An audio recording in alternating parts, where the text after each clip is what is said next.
Sa heat index na pumapalo ng 46 degrees Celsius sa bansa, ultimong paglabas ng bahay, delikado na. Pero para sa ating mga rider, bukod sa hanap buhay ang makipagsapalaran sa kalsada, nariyan pa rin ang passion sa pag-ride na hindi mawawala. Kaya naman mahalaga na protektado tayong riders kahit ano pa ang lagay ng panahon. Pero paano nga ba natin mapoprotektahan ang sarili sa ganitong kainit na panahon? Sagot tayo ng Alpine Stars dyan, being one of the leading manufacturers of safety equipment in motorsports. Sir, Good afternoon. afternoon po. Musta? Welcome po sa aming flagship store. Balita ko maganda daw ang mga riding gear dito eh. Maganda sir, and also sigurado po functional at magagamit niya. Ayun. Medyo mainit ang panahon. Wala akong proper na riding gear. Baka may ma-recommend sa akin. Meron ho tayo sir. Perfect for this kind of weather po. Ayun. Tama, pwede Sige. ko mapakita sa inyo. Ito, sige nga, pakita mo.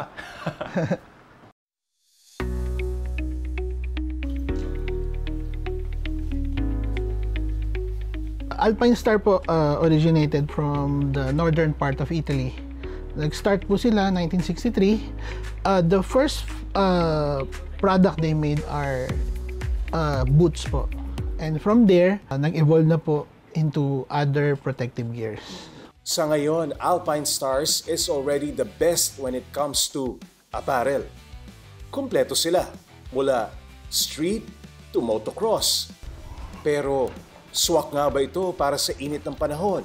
So Jolly, ito po yung ating mga summer gear. Summer gear. Opo, nababagay po sa mainit na weather ngayon. Pero pag suot ninyo, I'm sure komportable pa rin po ang ride. Ito po yung ating mga mesh jackets. Ito po yung mga few of the designs po.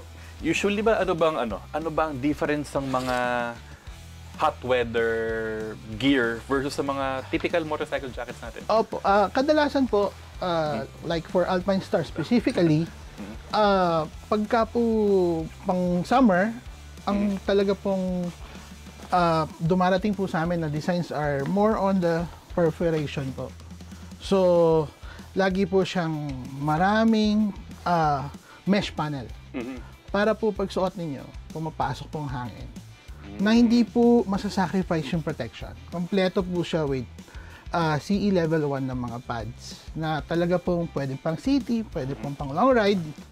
So kung mapapansin nyo, magaang din po siya. Magaang, napakagaang. At saka, oo nga, may pads nga. Para sa protection na basically sa weather ng Pilipinas, katulad po ngayon, summer, yung ating pong mga available na line like the summer collections, basically ito po yung mga jackets na talaga pong concentrated on the mesh panels. So, pag suot po ito ng rider, mararamdaman nyo na ang hangin po ay pumapasok. Siyempre, parang popular knowledge sa mga tao na porket naka-riding gear ka, mainit siya, hindi siya pang Pilipinas. So, ano ba doon? Nagkakaroon na ba ng pagbabago sa design? Definitely po. Kasi po ngayon, mas na-educate po yung mga rider natin, hindi lang naman sa Pilipinas, pati po sa ibang bansa, na pag bagong rider, normally, na ilang pa silang mag-riding gear. Kasi nga po, yung bigat, yung pong init. Pero once na try nila yung mga bago, naramdaman nila na pwede pala sila mag-enjoy nang hindi nila kailangan tiisin yung init. So, kunwari, ito pinakita mo sa akin, itong sapatos, mesh, so malamig siya. Opo. Pero mukha lang siyang sneaker. Yes, mukha po siyang normal shoes, pero ang protection po niya, may ankle protection. Then yung sole po niya, unlike other shoes na mabilis po mabend. Ito po, Sir Jolly, try nyo po. Kahit siya. Hindi niya po siya kaya i-bend. So talagang kahit mabagsakan po ito ng debris or sabihin na natin you get into an accident po na bagsakan ng motor, yung paa nyo po is protected. Dati tayo, ang iisip natin, dalawang dimension lang, protection at saka comfort. Opo. So ngayon, may forma. Hindi lang nagtatapos yata ang mga produkto ng Alpine Star sa outside the riding gear. Can you tell me about this, itong Tech Performance base layer? We call this inner liners. So, mapapansin nyo na napaka-lightweight, para kayong walang suot, na pag suot nyo po yung jacket, mas nakakadagdag pa po ito ng comfort. Pwede nyo rin po itry itong jersey.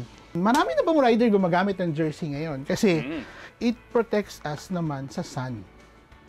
So, hindi tayo iitim. Tapos po, syempre, bawal naman din po na sobrang exposed sa sun. So, ito po yung nagpro-protect sa atin. Magaang, malamig, at hindi ka masa-sunburn. Yes. Protektado sa sun. Opo, yan po ang isang motorcycle apparel na from sport na pwede rin po gamitin sa street on summer. It's a complete line. Meron po tayong mesh pants, even the shoes, meron tayong mga breathable shoes. We call some mga air-cooled design. Then, pati po sa gloves. So, it's a complete line designed for summer riding. Gloves is one of the most important po na isusuot natin once na sumakay na po tayo sa dalawang gulong. So, ito po, air-cool na gloves din po siya. Lightweight po. Mesh siya. Oh. Yes, with knuckle protection. And also, pwede nyo rin po siyang gamitin sa inyong mga gadgets habang nag-ride kayo. Actually, nakakagulat ang design ng mga motorcycle gear ngayon. Kasi lahat tayo, alam natin yung mga matitigas. Ito, may padding pa rin pero malalambot siya. Yes, it's still cowhide leather po yung ilalim, which yun po yung pinaka-importanting protection in case of crash. Pero po yung upper panel niya, it's ventilated. So talaga pong malamig. For Alpine Stars, siguro ang difference namin is not just protection, it's really the comfort. So yun po yung ating feedback na nakukuha sa mga riders sa matagal na panahon na. Hindi lang sila protektado, gusto pa nilang suotin.